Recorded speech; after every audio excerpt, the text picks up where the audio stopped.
আজকে আমরা সংস্কৃত নাট্যশাস্ত্রে ধনঞ্জয় প্রণীত দশরূপক বিষয় নিয়ে আলোচনা করব। এই দশরূপক গ্রন্থটি কিভাবে নাট্যশাস্ত্রে এসেছে এই বিষয়টি জানতে হলে আমাদের প্রাচীন নাট্যশাস্ত্রকার ভরতমুনির বিষয়ে অবশ্যই জানতে হবে। কেননা সংস্কৃত সাহিত্যে নাট্যশাস্ত্র বিষয়ক সর্বাপেক্ষা প্রাচীন ও শ্রেষ্ঠ গ্রন্থটি হল ভরতমুনির এই নাট্যশাস্ত্র।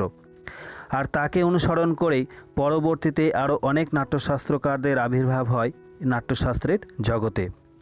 যেমন তাদের মধ্যে কিছু নাট্যশাস্ত্রকার হলেন কোহল ভরত, দত্তিল ভরত, অশ্বকূট, বাদরায়ণ, নন্দিকেশ্বর প্রভৃতি নাট্যশাস্ত্রকার ভরতের পরবর্তীতে এসেছেন। কিন্তু এই সমস্ত নাট্যশাস্ত্রকারদের গ্রন্থ অধুনা লুপ্ত। এখন বর্তমান দিনে আর সেই সমস্ত গ্রন্থগুলি পাওয়া যায় না।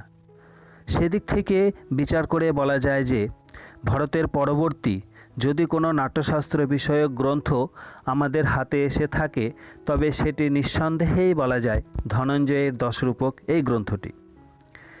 তবে এই গ্রন্থটি ভরতমুনির নাট্যশাস্ত্রকে অবলম্বন করে রচিত হলেও অনেকটাই যুগের ব্যবধানে সময়ের সাথে সাথে এক নতুনত্বের ছাপ রয়েছে এই দশরূপক গ্রন্থে।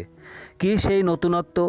এই বিষয়ে বলা যায় প্রথমত ভরতমুনির নাট্যশাস্ত্রে বর্ণিত যেমন প্রেক্ষাগৃহের বর্ণনা, রঙ্গমঞ্চের বিভিন্ন রকম স্টেজের বর্ণনা, বিভিন্ন প্রকার সঙ্গীতের বর্ণনা ও গায়ক ও বাদকের বর্ণনা প্রভৃতি বিষয়গুলি কিন্তু দশরূপক গ্রন্থে আলোচিত হয়নি।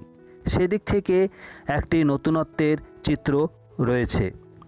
দ্বিতীয়ত নাট্য বা রূপক এই বিষয়টি কিন্তু ভরতের সমকালীন একইভাবেই রয়েছে। অর্থাৎ সেই সময় সব নাটক প্রায় একই ধাঁচে অনুষ্ঠিত হতো।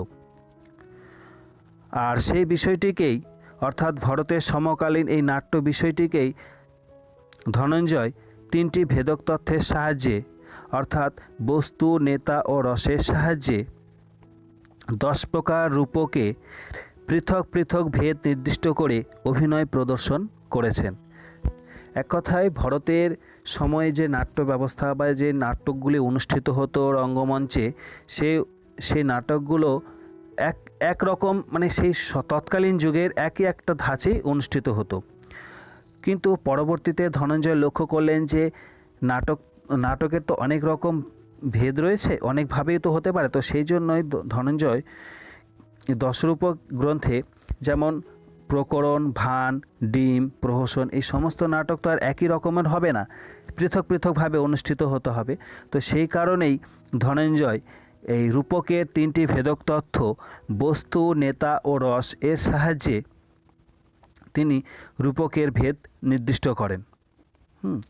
আর এই 10 প্রকার রূপক ভেদই ধনঞ্জয় সর্বপ্রথম নাট্যশাস্ত্রে দেখিয়েছেন।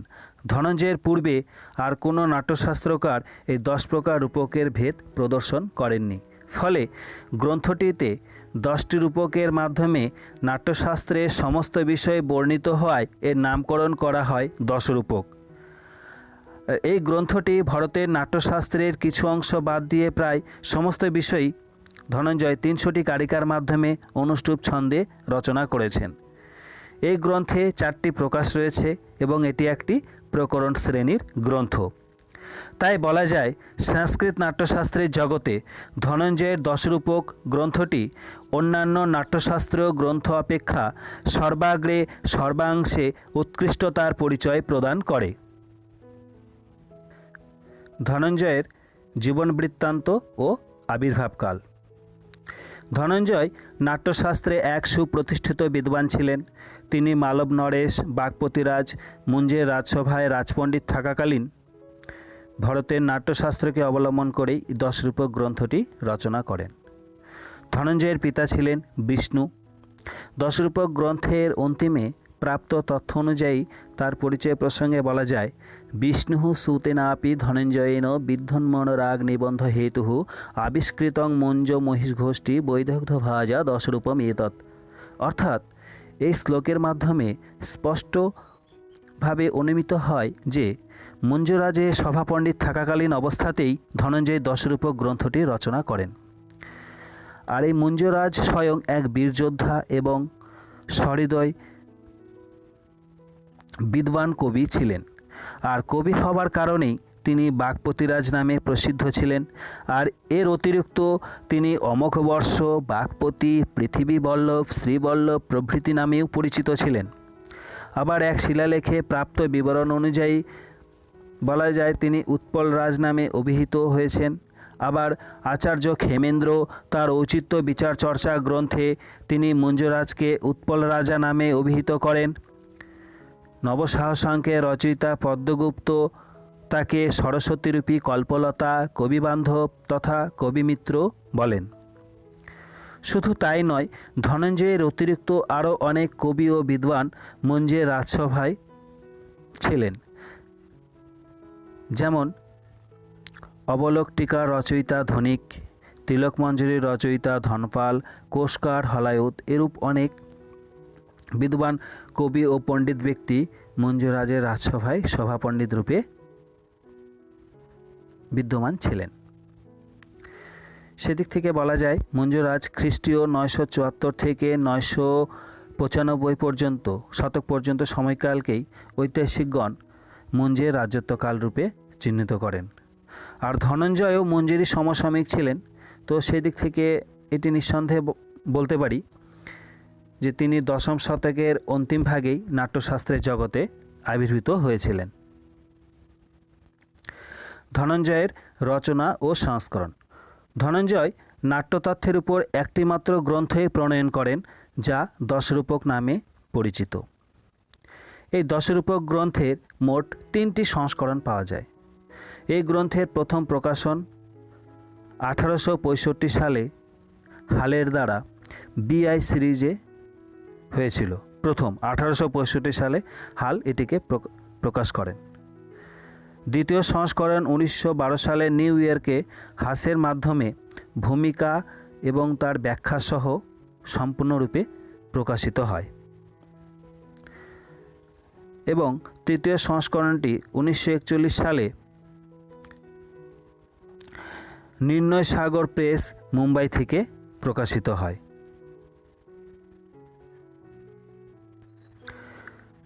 ধনিক ও অবলোক টিকা। নাট্যতত্ত্ব বিষয়ক দশরূপক গ্রন্থের উপর অনেক টিকাকারের নাম পাওয়া যায়। যেমন টিকাকার ধনিক, বহুরূপ, নৃসিংহ ভট্ট, দেবপানি, খৌনিধর মিশ্র, কুরবিরাম প্রভৃতি। তবে এদের মধ্যে শুধুমাত্র আমরা ধনিকের অবলোক টিকাটি পেয়ে থাকি, আর বাকি সব টিকাকারদের গ্রন্থ বর্তমানে লুপ্ত। টিকাকার ধনিক ধনঞ্জয়ের ভাই এবং বিষ্ণুর পুত্র ছিলেন। তিনি এই অবলোক নামক টিকাটি প্রথম রচনা করেন। তার অবলোক টিকার প্রত্যেক প্রকাশের অন্তিমে পুষ্পিকাতে ধনিক নিজেকে বিষ্ণুর পুত্র এবং দশরূপা বলকের রচয়িতা রূপে উল্লেখ করেন। ইতি শ্রী বিষ্ণু শুন ধনিকস্য কৃতৌ দশরূপা বলকেও প্রথম প্রকাশः সমাপ্তः। অর্থাৎ তিনি এই দশরূপক গ্রন্থে যে 4টি প্রকাশ রয়েছে, প্রত্যেকটা প্রকাশের অন্তিমে যে পুষ্পিকা থাকে সেখানে তিনি এই কথাটি উল্লেখ করেন যে তিনি স্বয়ং বিষ্ণুর পুত্র এবং তিনি এই দশরূপা বলকের বৃত্তিটি রচয়িতা। এই ধনিকের অবলোক টিকায় 300টি যে উদাহরণ, ধনিকের অবলোক টিকার 300টি উদাহরণের মধ্যে 24টি উদাহরণ ছিল তার নিজস্ব, যেখানে আবার 4টি উদাহরণ প্রাকৃতেও রয়েছে। এর দ্বারা অনুমিত হয় যে তিনি সংস্কৃত ভাষার সাথে সাথে প্রাকৃত ভাষাতেও সমান দক্ষ ছিলেন এবং ধনিক এক প্রসিদ্ধ সাহিত্যতত্ত্ববিদ, নাট্যতত্ত্ববেত্তা, কবি ও দার্শনিক রূপেও বিদ্যমান ছিলেন। আর এই ধনিক অবলোক টিকা ছাড়াও কাব্যতত্ত্ব নির্ণয় নামেও আরেকটি কাব্যতত্ত্ব বিষয়ক গ্রন্থ রচনা করেন। উদয়পুর প্রশস্তির উপর ভিত্তি করে বলা যায় বুলার ধনিককে উৎপলরাজের মহাসাধ্যফল রূপেও উল্লেখ করেছেন। তবে উৎপলরাজ, মুঞ্জ, দ্বিতীয় বাগপতিরাজ বস্তুত একই ব্যক্তির ভিন্ন ভিন্ন নাম। সুতরাং মুঞ্জের শাসনকালেই ধনিক আবির্ভূত হন। খ্রিস্টীয় 974 থেকে 995 শতক পর্যন্ত এই দীর্ঘ 21 বছর মুঞ্জে রাজত্ব করেন। আবার মুঞ্জের পরে সিন্ধুরাজের সিংহাসনেও ধনিক সভাপণ্ডিত হিসেবে ছিলেন। সেদিক থেকে বলা যায় যে ধনিক ধনঞ্জয়ের সমকালীন তো অবশ্যই ছিলেন, সেই সাথে দশম শতকের শেষ ভাগ থেকে একাদশ শতাব্দীর প্রথম ভাগে বিরাজমান ছিলেন।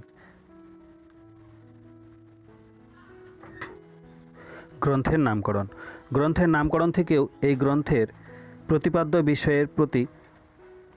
বিষয়ের ইঙ্গিত পাওয়া যায়। দৃশ্যকাব্যের পারিভাষিক নাম রূপক, যা নাট্য এবং রূপ নামেও তা প্রসিদ্ধ। রূপকের নাটক প্রকরণাদি ভেদে যে 10টি প্রধান ভেদ স্বীকৃত, সেগুলির বর্ণনা ও রূপকসমূহের বিভিন্ন তথ্যের আলোচনা এই গ্রন্থের মূল বিষয়বস্তু হওয়ায় ধনঞ্জয় এই গ্রন্থের নামকরণ করেন দশরূপম। টিকাকার ধনিক এই গ্রন্থটির পরবর্তীতে নামকরণ করেন দশরূপাবলোক। পরবর্তীকালে এই গ্রন্থটি সম্পূর্ণরূপে দশরূপক নামে প্রসিদ্ধি লাভ করে। গ্রন্থের বিষয়বস্তু: ধনঞ্জয় দশরূপক প্রায় 300টি কারিকায় রচিত এবং 4টি প্রকাশে বিভক্ত নাট্যতত্ত্ব বিষয়ক এক প্রকরণ শ্রেণীর গ্রন্থ। এই গ্রন্থের প্রথম প্রকাশে ধনঞ্জয় সর্বপ্রথম মঙ্গলাচরণ তথা অনুবন্ধ চতুষ্টয়ের আলোচনা করেছেন। সেই সাথে তিনি নাট্য, নৃত্য ও নৃত্যের পরিভাষা দিয়েছেন। এখানে আমরা একটু বলবো নাট্য কি, তিনি সে বিষয়ে বলেন যে অবস্থানুকৃতি নাট্যম, অর্থাৎ অবস্থার অনুকরণকেই বলা হয় নাট্য। অবস্থা কি? তাহলে অবস্থা বলতে তিনি আঙ্গিক, বাচিক, আহার্য, সাত্ত্বিক এই যে 4 প্রকার যে অবস্থায় রয়েছে তাদের অনুকরণকেই, অভিনয়ের মাধ্যমে যখন সেটা অনুকরণ করাকেই তিনি নাট্য বলেছেন। এবং নাট্য সবসময় দৃশ্য হবে ও সেই সাথে রসাশ্রিত হবে। দ্বিতীয়ত নৃত্যের সঙ্গে তিনি বলেছেন অন্যদ ভাবাশ্রয়ম নৃত্যম, অর্থাৎ ভাবকে আশ্রয় করে যা অনুষ্ঠিত হয় সেটিকে তিনি নৃত্য বলেছেন। এবং এই নৃত্যের তিনি 7 প্রকার ভেদ দেখিয়েছেন: ডম্বী, শ্রীগদিত, ভান, ভাণী, প্রস্থান, রাসক ও কাব্যভেদে তিনি নৃত্যের 7টি ভেদ দেখিয়েছেন। আর নৃত্য বলতে তাল ও লয় আশ্রয় সেটিকে তিনি নৃত্য বলেছেন, অর্থাৎ তাল ও লয় আশ্রয় যেটি হবে সেটিকে বলা হবে নৃত্য। এভাবে তিনি আবার নৃত্য ও নৃত্যের 2টি পৃথক পৃথক ভেদ উল্লেখ করেন, যেখানে তিনি বলেন যে নৃত্য নৈরিকার তয়জফলা যে নৃত্য সেটি হবে ভাব আশ্রিত, অপরদিকে নৈরিকার তয় যে নৃত্য সেটি হবে তাল এবং লয় আশ্রিত। প্রথম প্রকার নৃত্যকে তিনি মার্গ বলেছেন এবং দ্বিতীয় প্রকার নৃত্যকে দেশি বলেন। এই 2টি নৃত্য আবার মধুর ও উদ্ধত ভেদে 2 প্রকার হয়ে থাকে। তাদের মধ্যে যেটি মধুর নৃত্য হবে, নৈরিকার তয়জফলা যে নৃত্য মধুর নৃত্য সেটিকে লাস্য বলা হয়। অপরদিকে উদ্ধত যে নৃত্য নৈরিকার তয়ে যে নৃত্য তাকে বলা হবে তাণ্ডব। এইভাবে ধনঞ্জয় নৃত্য ও নৃত্যের একটু সামান্য ভেদ আলোচনা করেছেন। এরপর তিনি রূপকের 10 প্রকার ভেদের উল্লেখ করেন। সেই 10 প্রকার ভেদ হচ্ছে নাটক, প্রকরণ, ভান, ব্যয়ক, ডিম, প্রহসন, বৃথি, অঙ্ক, ইহামৃগ ভেদে এই 10 প্রকার রূপকের ভেদের উল্লেখ। সেই সাথে রূপকের 3 প্রকার যে ভেদক তথ্য যার উপরে এই 10 রূপক গ্রন্থটি রচিত হয়েছে সেই 3 প্রকার ভেদক তথ্যের তিনি আলোচনা করেন।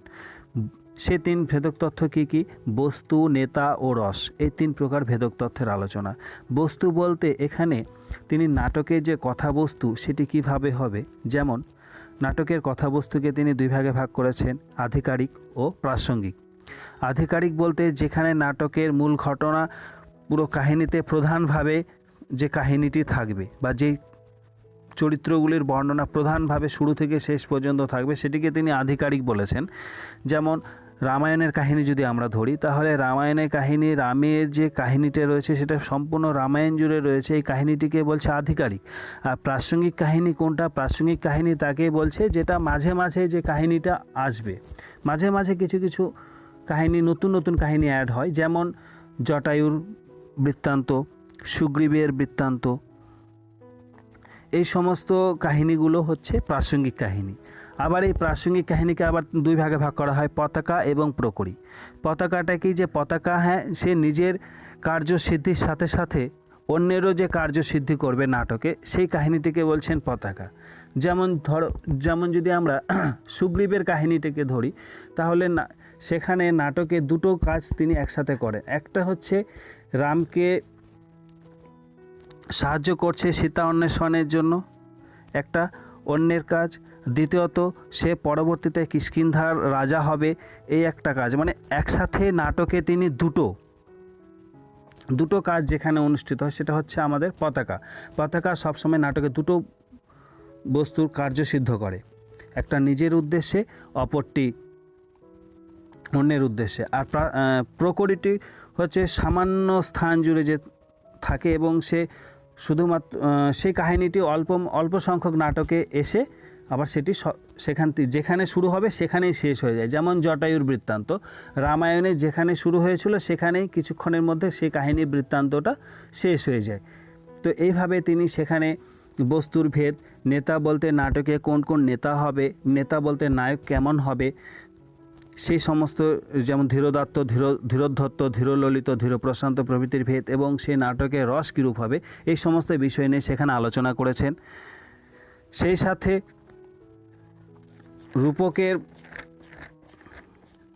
মুখ্য ফলসিদ্ধির উপায় রূপে তিনি অর্থপ্রকৃতি, এই অর্থপ্রকৃতির 5 প্রকার ভেদ, যেমন বীজ, বিন্দু, পতাকা, প্রকরী, কার্য, এদের আলোচনা এবং ফলপ্রাপ্তির উপায় এবং নায়কনিষ্ঠ ব্যাপার বা কার্যের যে বিভিন্ন রকম অবস্থা, সেই 5 প্রকার কার্য অবস্থার ভেদ, যেমন আরম্ভ, প্রযত্ন, প্রাপ্তাশা, নিয়তাপ্তি, ফলাগম, এদের ভেদ।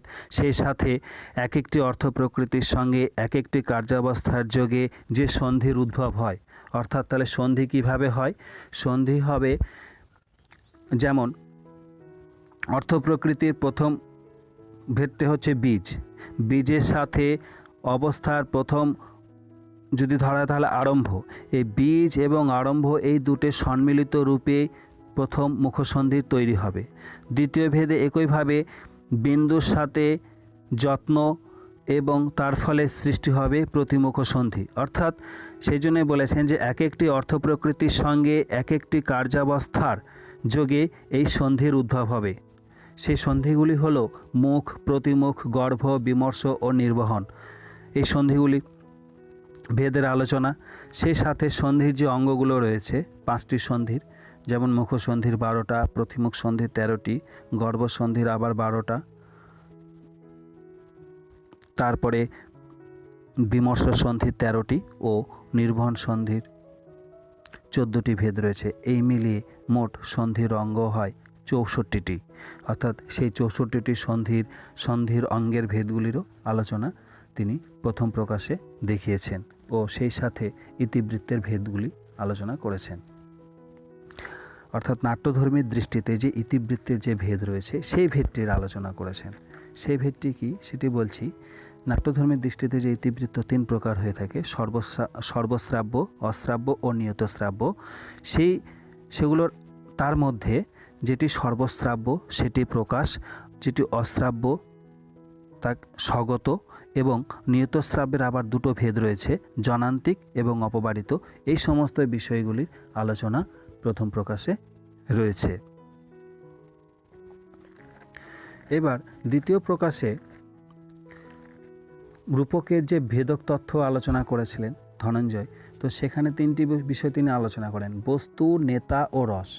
বস্তু বলতে কথাবস্তুর যে ভেদ, সেই সমস্ত বিষয় নিয়ে যদি আমরা দেখি তাহলে প্রথম প্রকাশে কথাবস্তু, দ্বিতীয় প্রকাশে নেতা নায়কের বর্ণনা, আর তৃতীয় প্রকাশে রসের বিষয় নিয়ে আলোচনা করলে গ্রন্থটি সমাপ্ত হয়ে যেত। কিন্তু সেটি না হয়ে তিনি এখানে প্রথম প্রকাশে তো কথাবস্তুর ভেদ আলোচনা করেছেন, দ্বিতীয় প্রকাশে নেতার আলোচনা, নেতা বলতে নায়কের বিষয়ে, নায়ক নায়িকার বিষয়ে ও তাদের গুণাবলী, এবং তৃতীয় প্রকাশে তিনি কী করলেন, যে এই যে রূপকের যে ভেদগুলি আলোচনা করেছেন, যে 10টি রূপক, সেই 10টি রূপকের কার্যাবলী এবং বৈশিষ্ট্যগুলি, কোথায় কোন কোন নাটকে কোন ধরনের রূপকের প্রয়োগ হবে, এই সমস্ত বিষয়গুলি তিনি কিন্তু তৃতীয় প্রকাশে আলোচনা করেছেন। যার ফলে চতুর্থ প্রকাশে তিনি শুধুমাত্র রসেরই আলোচনা করেছেন। তো যাই হোক, এখন আমরা দ্বিতীয় প্রকাশে রূপকের দ্বিতীয় ভেদক তথ্যে নায়কের যে শ্রেণীবিভাগ সেই বিষয়গুলি বলছি। যেমন নায়ককে তিনি এখানে 4 ভাগে ভাগ করেছেন: ধীরোদাত্ত, ধীরললিত, ধীরপ্রশান্ত ও ধীরোদ্ধত। আর আধিকারিক বস্তুর নায়কদের মতো রূপকেও প্রাসঙ্গিক বস্তুর নায়ক থাকবে। আর তার মধ্যে পতাকার নায়ককে বলা হবে, এখানে যে পতাকার নায়ক রয়েছে সেই পতাকার নায়ককে বলা হবে পীঠমর্দ।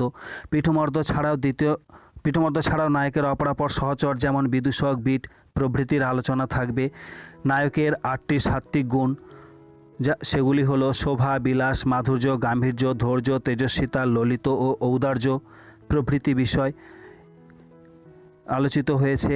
এবং সেই সাথে নায়িকার ভেদ, অর্থাৎ নায়িকার সহচারিণী, নায়িকার সাত্ত্বিক গুণাবলী, এই সমস্ত বিষয়গুলোও এখানে আলোচিত হবে। যেমন নায়িকাকে প্রথমত তিনি 3 শ্রেণীতে বিভক্ত করেছেন: স্বীয়া অর্থাৎ স্বকীয়া, তারপরে পরকীয়া এবং সাধারণ স্ত্রী। স্বকীয়া নায়িকার আবার 3টি ভেদ রয়েছে: মুগ্ধা, মধ্যা এবং প্রগলভা। মধ্যা এবং প্রগলভা নায়িকার প্রত্যেকে আবার ধীরা, অধীরা ও ধীরা অধীরা ভেদে 3 শ্রেণীতে বিভক্ত। তাহলে প্রথমত কি বললাম যে নায়িকাকে 3 ভাগে ভাগ করলেন: স্বীয়া বা স্বকীয়া, পরকীয়া এবং সাধারণ স্ত্রী। স্বকীয়া নায়িকার 3টি ভেদ রয়েছে: মুগ্ধা, মধ্যা ও প্রগলভা। এবার মুগ্ধাকে বাদ দিলে মধ্যা ও প্রগলভাকে আবার 3 ভাগে ভাগ করা হয়: ধীরা, অধীরা ও ধীরাধীরা ভেদে 3 শ্রেণীতে।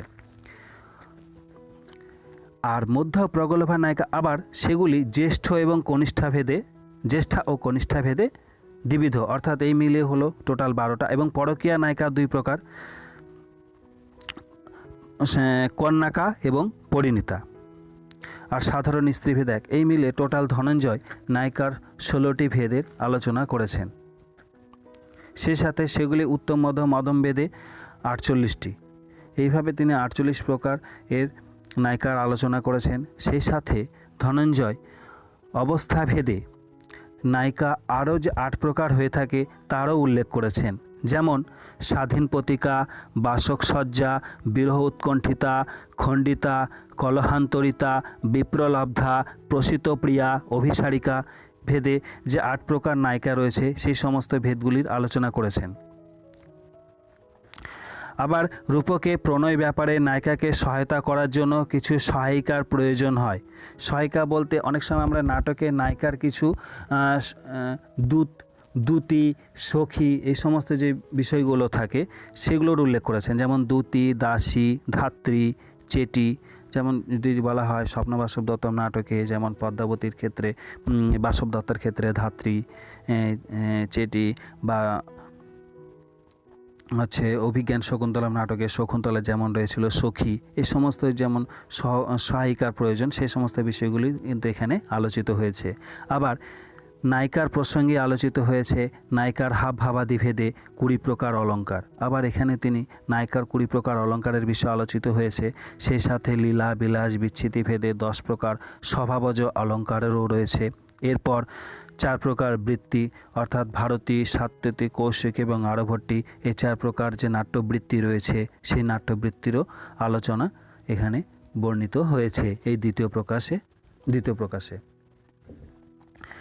তৃতীয় প্রকাশে কি, যে তৃতীয় প্রকাশে ধনঞ্জয় 10 রূপক গ্রন্থে প্রস্তাবনা অর্থাৎ স্থাপনার প্রকার বর্ণনার পর ভারতী বৃত্তি এবং তার অঙ্গের বর্ণনা উপস্থাপিত হয়েছে।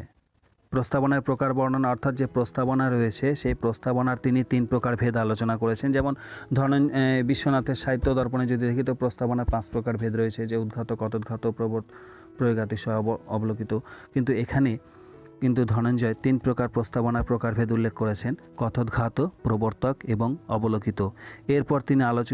এরপর আলোচিত হয়েছে বিথির যে 13টি অঙ্গ রয়েছে সেই 13টি অঙ্গ, সেগুলির বিস্তৃত বিবরণ। যেমন আমি এখানে 13টি অঙ্গের কথা বলছি: উদ্ঘাতক, অবলোকিত, প্রপঞ্চ, ত্রিগত, ছল, বাক্কেলি, অধিবল, গণ্ড, অবসন্দিত, নালিকা, অসৎপ্রলাপ, বেহার এবং মৃদব ভেদে যে 13টি বিথির অঙ্গ রয়েছে সেগুলির আলোচনা। সুতরাং পূর্বোক্ত 3টি ভেদ সহ প্রস্তাবনার কিন্তু মোট অঙ্গ ধনঞ্জয় 16 প্রকার দেখিয়েছেন। প্রস্তাবনার প্রথমে 3টি কথোদ্ঘাত, প্রবর্তক এবং অবলোকিত, এবং সেই সাথে বিথির যে 13টি অঙ্গ, এই মিলিয়ে প্রস্তাবনার মোট অঙ্গ হয় 16টি। এরপর তিনি নাটক প্রকরণাদি ভেদে 10 প্রকার রূপকের যে বৈশিষ্ট্য, অর্থাৎ যেমন রূপকের প্রথম রূপক যদি বলি নাটক, সেই নাটকের কথাবস্তু কীরূপ হবে, নায়ক কীরূপ হবে, রস কী হবে, সন্ধি কী হবে, এই সমস্ত যে বিষয়গুলি রয়েছে 10 প্রকার, সেই 10 প্রকার রূপকের বৈশিষ্ট্যগুলি তিনি এই তৃতীয় প্রকাশে আলোচিত করেছেন, অর্থাৎ আলোচনা করেছেন।